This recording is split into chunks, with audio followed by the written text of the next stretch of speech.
Welcome to Miguel's Garage. I'm on a mission to turn every one of my diecast cars into reality, and this Challenger is one of them.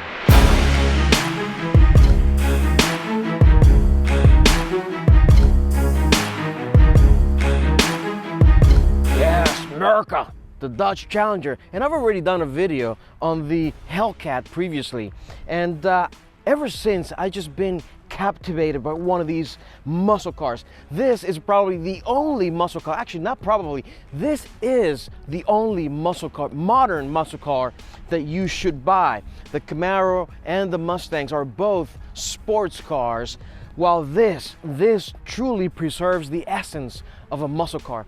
This particular model is the RT Plus, and the Plus is really important in this trim. Now, trim levels, there's so many different kinds of trim levels, and actually when I did my previous Challenger Hellcat video, I actually poked fun at the fact that there's so many trim levels. I compared this car to the 911 because there's so many trim levels. But the RT Plus in this actually makes it very nice while still preserving that daily driving capability. This one is equipped with a 5.7 liter V8, producing 375 horsepower and 410 pound-feet of torque, and all that power goes to the rear wheels through an 8-speed transmission. Now let me show you this here. Now the previous owner modified this car with these hood pins, which give it a pretty cool, nostalgic look. Let me pop the hood. It's a nice Hemi V8, super reliable, or I've been told these engines are in a bunch of different Mopar, Stellantis products, and so they've been able to tune them to a place where they're pretty reliable. Now the fun thing in this engine bay is how massive it is. You can see that this whole section right here is just bodywork. There's really this much space where there's absolutely nothing here. Nothing but nose.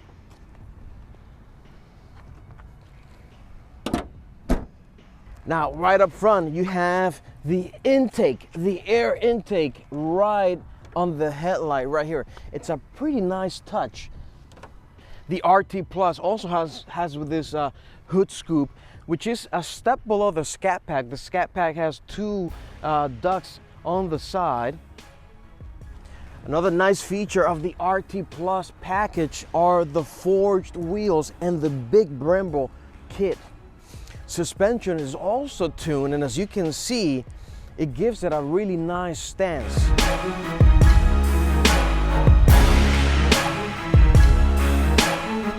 Now this nice lines, this is just aftermarket. The previous owner installed this, which I think add a nice element to the whole body of the car. As you can see, this is a pretty flat, long car, but this accentuates the curves around the quarter panel of the car, which I think just adds a really nice touch.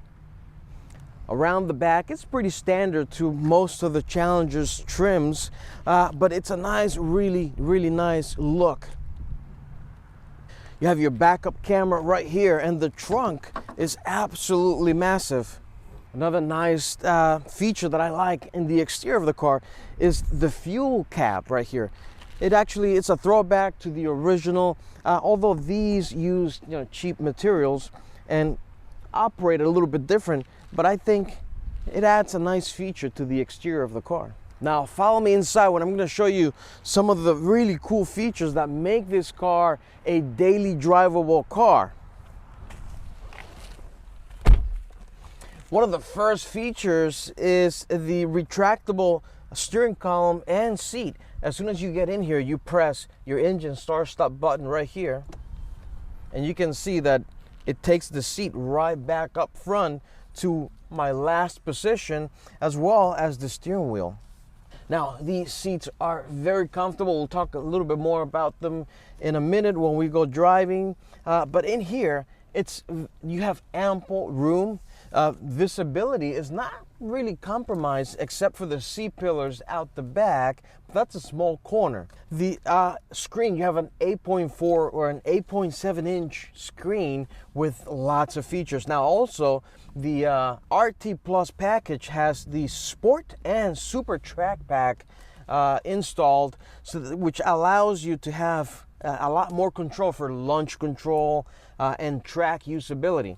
Also, the RT Plus comes equipped with a Alpine sound system, which just makes the whole driving experience even better. The shifter right here in the middle allows you to shift from park, reverse, neutral, and drive. That's very typical. And then also you can shift it to the side and manually adjust your gears. You can also use the paddle shifters right here or engage the Sport feature to give you sharper gear changes. The rest of the functions are pretty standard. You have your lighting controls here on the left, and you have your trunk opener right here as well. You have ample space here for the big Yetis or whatever kind of portable device you use to carry your liquids. I don't know. What do people call these things? I don't know. I don't. Thermal cups. Thermal cups. I don't carry those.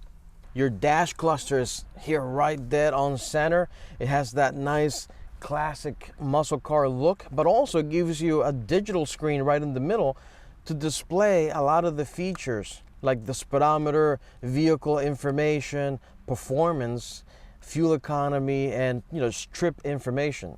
That's enough of the interior. Let's turn this thing on and let's go for a ride.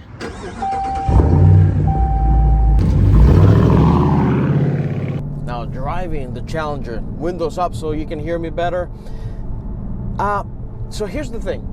This is the only muscle car you should buy, as I mentioned before. And there's a good reason for it. The way that you approach this vehicle is you think to yourself, what would I do if I had a classic car, a classic muscle car, and I would like to be able to drive it every day? And this is what you would do. This is not a sports car like the Mustangs or the Camaros. Those are actually properly nice performing sports cars, and they feel like nice performing sports cars like Corvettes, etc. But this, it does well, but this is still a muscle car. Now, this is one that you can use every single day with all the amenities and creature comforts of today's cars. As I mentioned before, the seats are heated and ventilated seats, very comfortable. Plenty of support in these seats from the RT Plus edition. They're Napa leather, and in the center you have Alcantara. So they feel great, they support your bag. It's just a really well constructed seat. In here, everything is, you have plenty of space. All the basic controls are within reach. In the back, although not massive, the space back there is comfortable for adults. The V8 in the RT Plus, the 5.7 liter, as I mentioned, very reliable, and it actually offers a decent amount of performance for a car as heavy as this one. Now, if you want to go all the way out, obviously you have higher trims that offer plenty of horsepower and torque. Now, the RT Plus also has high performance suspension and brakes. The brakes are very grippy on initial bite, which is I don't necessarily like, but they perform very well.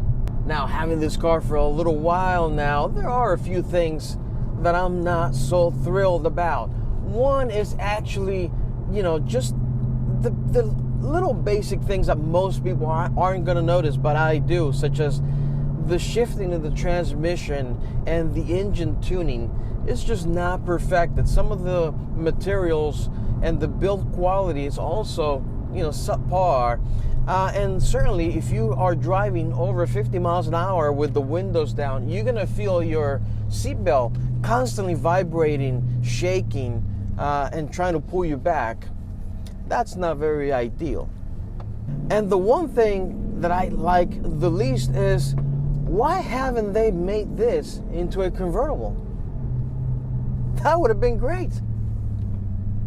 The manual feature on the transmission works very well in shifting all the gears.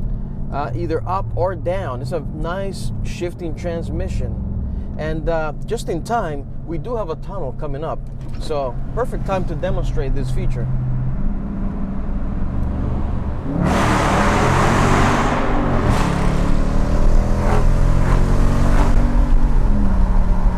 I can't say enough about the Challenger, guys. If you're looking for a muscle car, this is the only option, to be honest with you. And I can't wait to continue to play around with this. And I don't know what I'm gonna get next, but I'm sure it's gonna be a lot of fun. See you guys in the next video.